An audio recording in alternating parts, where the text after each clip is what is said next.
Genèse chapitre 19. Les deux anges arrivèrent à Sodome vers le soir.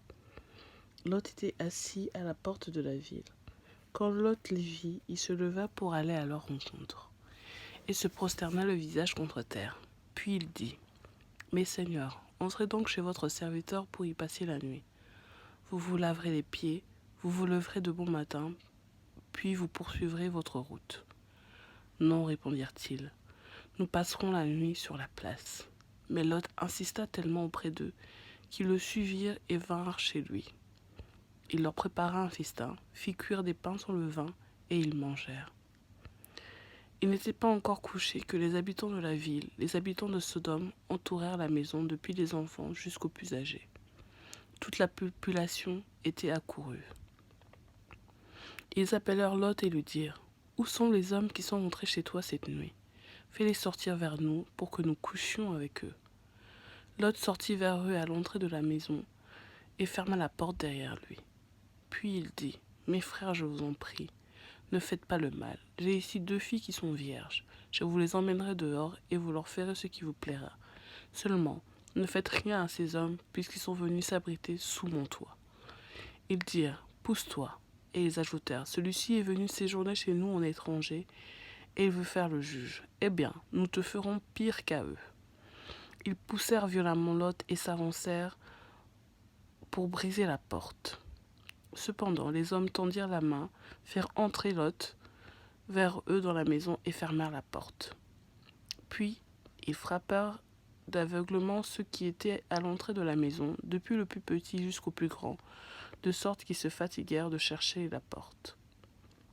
Les hommes dirent à Lot : Qui as-tu encore ici ? Gendre, fils, fille, et tout ce qui t'appartient dans la ville, fais-les sortir de là. Nous allons détruire cet endroit parce que les cris contre ses habitants est grand devant l'Éternel. L'Éternel nous a envoyés pour les détruire. Lot sortit et parla à ses gendres, ceux qui avaient épousé ses filles. Levez-vous, dit-il, sortez de là, car l'Éternel va détruire la ville. Mais ces gens crurent qu'il plaisantait. Dès l'aube, les anges insistèrent auprès de Lot en disant : Lève-toi, prends ta femme et tes filles, qui se trouvent ici, sinon tu disparaîtras dans la punition qui s'abattra sur la ville. Comme il s'attardait, les hommes lui prirent la main, lui, sa femme et ses filles, car l'Éternel voulait l'épargner. Ils les firent sortir et les conduisirent à l'extérieur de la ville. Après les avoir fait sortir, l'un d'eux dit : Échappe-toi pour sauver ta vie. Ne regarde pas derrière toi et ne t'arrête nulle part dans la plaine. Réfugie-toi dans la montagne, sinon tu disparaîtras. Lot leur dit : Oh non, Seigneur, moi ton serviteur, j'ai trouvé grâce à tes yeux, et tu as montré la grandeur de ta bonté envers moi en me laissant la vie sauve. Cependant, je ne peux pas me réfugier sur la montagne avant que le désastre ne m'atteigne, si bien que je mourrai.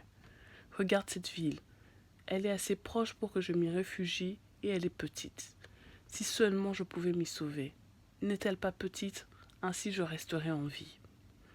Il lui dit : Je t'accorde encore cette faveur et je ne détruirai pas la ville dont tu parles.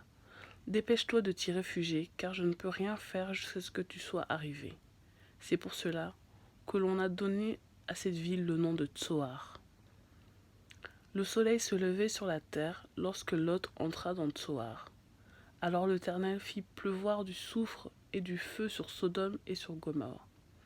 Cela venait du ciel de la part de l'Éternel. Il détruisit ces villes, toute la plaine, tous les habitants de la ville et les plantes du sol. La femme de Lot regarda en arrière et se transforma en statue de sel. Abraham se leva de bon matin pour aller à l'endroit où il s'était tenu devant l'Éternel. Il porta ses regards du côté de Sodome et de Gomorrhe et sur tout le territoire de la plaine, et il vit monter de la terre une fumée pareille à celle d'un fourneau.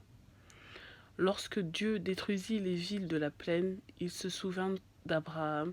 C'est pourquoi il fit échapper Lot au désastre par lequel il bouleversa les villes où celui-ci s'était installé. Lot quitta Tsoar pour la hauteur et s'installa dans la montagne avec ses 2 filles, car il avait peur de rester à Tsoar.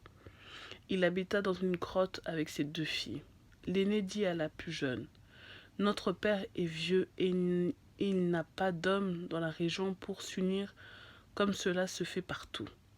Viens, faisons boire du vin à notre père et couchons avec lui afin de lui donner une descendance. » Elles firent donc boire du vin à leur père cette nuit-là, et l'aînée alla coucher avec son père. Il ne remarqua ni quand elle se coucha, ni quand elle se leva.